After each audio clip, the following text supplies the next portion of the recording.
Maayong adlaw katawhan sa Dios sa Archdiocese sa Uzamis sa ngalan sa atong talahuron nga Arsobispo Archbishop Martin Sarmiento Humowad Didi ug sa kahupungan sa mga kaparian sa tibuok lokal nga simbahan dinhi sa Uzamis gikan dinhi sa Immaculada Concepcion Mission Station sa Concepcion, Misamis Occidental kini nausab si Father Jesse Langgam.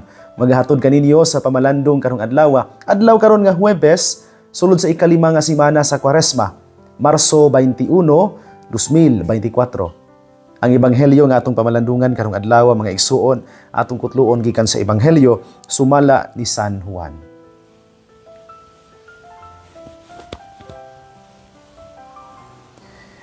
Miingon si Jesus ngadto sa mga Hudiyo, "Sultihan ko kamo, ang magtuman sa akong gisulti dili gayud mamatay." Ang mga Hudiyo miingon kaniya, "Karon natino na gayud namo nga giyawaan ka. Si Abraham ug ang mga propeta nangamatay, apan nag-ingon ka ang magtuman sa akong gisulti dili gayud mamatay. Ang among amahan nga si Abraham namatay. Labaw ka pa ba kang Abraham? Ug ang mga propeta nangamatay usab. Si kinsa ka ba sa imong panghunahuna?" Si Jesus mitubag, "Kon pasidunggan ko ang akong kaugalingon, walay bili ang akong dungog. Ang nagpasidungog kanako maong akong amahan, ang inyong giingon nga inyong Dios. Wala kamo makaila kaniya, apan nakaila ako kaniya. Kung moingon ako nga wala ako makaila kaniya, mahimo akong makakon sama kaninyo. Apan nakaila ako kaniya, ug nagtuman ako sa iyang sugo. Ang inyong amahan nga si Abraham nalipay nga makakita siya sa adlaw sa akong pag-anhi. Nakita niya kini ug nalipay siya." Ang mga Hudiyo miingon kaniya, "Wala kapag gani kalim-an ka tuig ug nakita mo na si Abraham?" Si Jesus mitubag, "Sultihan ko kamo, wala pa gani matawo si Abraham, ako mauna." Ug namunit silag mga bato aron siya ilang batuon. Apan mitago si Jesus ug mibiya sa templo. Mga igsuon ang ebanghelyo sa Ginoo. Taygon ikaw o Kristo. Mga igsuon ko diyan ni Kristo, padayon natong nadungog karon ang laing bahin sumpay sa mga ebanghelyo nga atong nadungog pipila ka mga adlaw na ang milabay mahitungod sa pakiglantugi sa mga Hudiyo kang Jesus nga karon nisangko na sa ilahang pag-inquire ngadto kaniya mahitungod sa iyahang identity. And Jesus in the gospel made it very clear to them and to us kung kinsa gyud siya. Before Abraham, I am. Usa pay naa ang pulong nga I am. Ang mga pulong I am by Jesus himself in the gospel is often found in the Gospel of John, especially in chapter 6 verse 20, in chapter 8 verse 24, in chapter 8 verse 28 and in verse 58. Naapod ni sa mga synoptic gospels. Like in St. Mark's Gospel, it is found in chapter 14, verse 62. And in the Gospel of St. Matthew, chapter 14, verse 27. The formula is the same one as Yahweh used to identify himself in the solemn revelatory way dito sa Old Testament, labi na sa iyang pagpadayag ug pagpaila kang Moises. Nasa basahon sa Exodus in chapter 3 verse 6, in chapter 3 verse 14, and in chapter 20 verse 2. Kung mugamit si Jesus niining maong nga formula mga igsuon kay gigamit niya karon diha sa ebanghelyo, Jesus places on par with God ang Amahan. And this is a striking affirmation of Jesus' divinity which during the time of Jesus, itong panahona, lisod kayo nga dawaton sa mga Hudiyo, especially their religious leaders. Nga naman, kinisagod sa ilang tanaw ug hunahuna si Jesus nga nakigtupong man siya sa Dios. Muna nga para nila, blasphemous ang iyang gisulti. Mabitaw ni nga sa ebanghelyo, namunit silang bato, kay batuon unta nila si Jesus. Well, so much on the reflection mahitungod sa identity ni Jesus. As we all know, He is God, the Son, and is one in nature sa Amahan, sa Diyos Amahan. So much on that, no, reflection. I would like to focus my reflection today for a change, no? We will reflect on the special aspect of God's attribute, that is, ang iyang presensya, as expressed in the words, I am. So may pasabot na. This means that God is actually presence par excellence. Presence par excellence. He is always present, and everything in Him is present. No past, no future. Ang tanan, present. Karon. Kaya di man subject sa panahon ang Ginoo. The following is dunay usa ka nabasa nako nga couple, no? Nga murag magpahinumdum nato usa ka importante kining present, ang karon. Mao ni ang akong nabasa. I was regretting the past and fearing the future when suddenly the Lord was speaking. My name is I am. He paused. So I waited. He continued, when you live in the past with its mistakes and regrets, it is hard. I am not there. My name is not I was. When you live in the future with its problems, fears, and uncertainties, it is hard. I am not there. My name is not I will be. But when you live in this present moment, it is not hard. I am here. My name is I am. Indot ni nga pamalandungan mga igsuon tungod kay daghan kay nato nga sige paghihapong nag-hold on sa mga nahitabo na kaniadto. And so, because of that, we leave no space for what is coming to us karong panahona, karon nga adlaw. Tungod kay nasirado tadaan sa mga pagbati, mga pangunahuna, mga gidaladalaw gitaguan nato nga mga emosyon sulod sa kasing-kasing. Nadugay rang nahitabo. Lisod man gud kaayo mo pasaylo og mahikalimot padre, no? Mas lisod tingali nga magantos ka tungod sa imong paghandom kanunay. Ako malikon, kung moingon kag lisod kayo mo pasaylo, mas lisod tingali nga magpuyo kas kinabuhi nga dunay gihambin nga dili maayos sulod sa imong dughan. Pahinumdom sad ni to live the present, the now. Tungod kay daghan sad kay nato nga over kining possessed by the future. Ang panghunahuna og mga kabalaka sa umaabot bisan kun wa pa kini mahitabo og moabot. Daghan nato nga daghan kay mga kabalaka mahitungod sa ugma. Hinungdan nga malimot ta pagkinabuhi sa karon. Jesus said, I am. Which means, He reminds us of how present He is sa atong sitwasyon, sa karon. Ang Diyos dili subject sa time, dili subject sa panahon, dili ilalom sa panahon. Kay siya man ang tag-iya sa panahon. Buot pasabot nga itong isalig ang tanan niya, ang mga nangagi, ug ang moabutay pa. Ang atong atubangon, ang karon. Masaligon, nga masayon kini, kaysa sa karaan ug sa umaabot, tungod kay kauban nato ang Ginoo. So are we willing to give up the past with its failures and mistakes?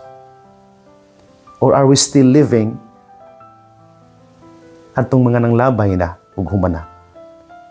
Or basin po are we living in the future with all its doubts and fears? Basig balik ko nako mao na ning panahon nga gipahinumduman tas Ginoo.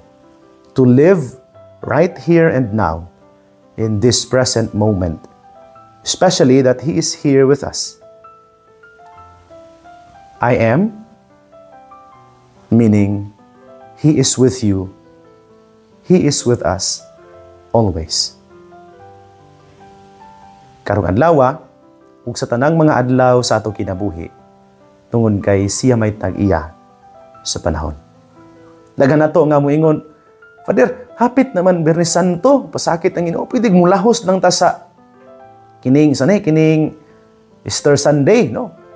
We have to face every day ang matagutlo ang tag-adlaw nga moabot with the confidence nga ang Ginoo kauban nato sa panaw. Naamay mga Biyernes Santo nga moabot, naamay mga Sabado de Gloria nga moabot nga daw bati tag kalisod nya mobati tang murag kita na lang usa. Pero iyo kalimot nga maura nay pahinumdom sa Ginoo nga naa siya. Labi na gyud kun moabot na ang pagkabanhaw. Akong balikon, Jesus is I am. Nagpahinumdom siya sa iyang presensya. Puhi o kanunay ang uban nato bisan karusa. Hinaot pa unta.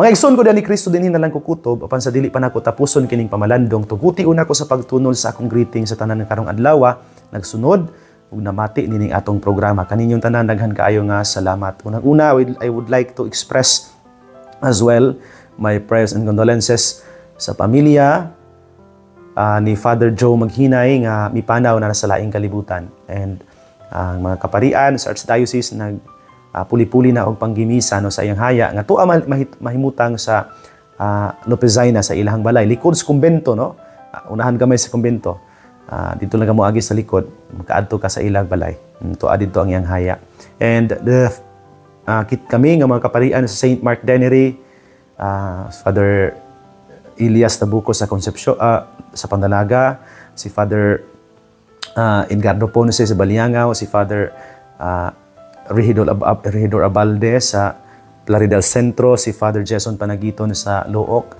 ug si Father Dudong Palma sa Calamba, magmisa unyang hapon dito sa balay mismo no ni Father Joe Maghinay no alang sa iyang kapahulayang dayon and announcements mahitungod sa iyang interment ato rang ipahibalo po no kung kanus asya moanha sa SMT dayon moanha pud siya kung masayop sa 25 puhon 24 puhon man tingali to no nga Domingo wanto siya sa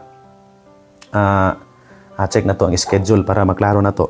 Adto siya sa SMT kay dugay man si kuan diha no sa SMT si Father Joe no dayon human sa SMT moadto siya dalhon siya ngadto sa cathedral nya didto maghimo sa misa no overnight dayon iuli siya balik dito sa Lopezina para dito sa iyahang lubong. So ang balikon sa 24 sa adlawng Domingo adto siya dalhon sa seminaryo sa SMT dayon dalhon siya paghuman dito sa cathedral pagkahuman sa SMT sa misa sa SMT dayon dito mag vigil no o overnight.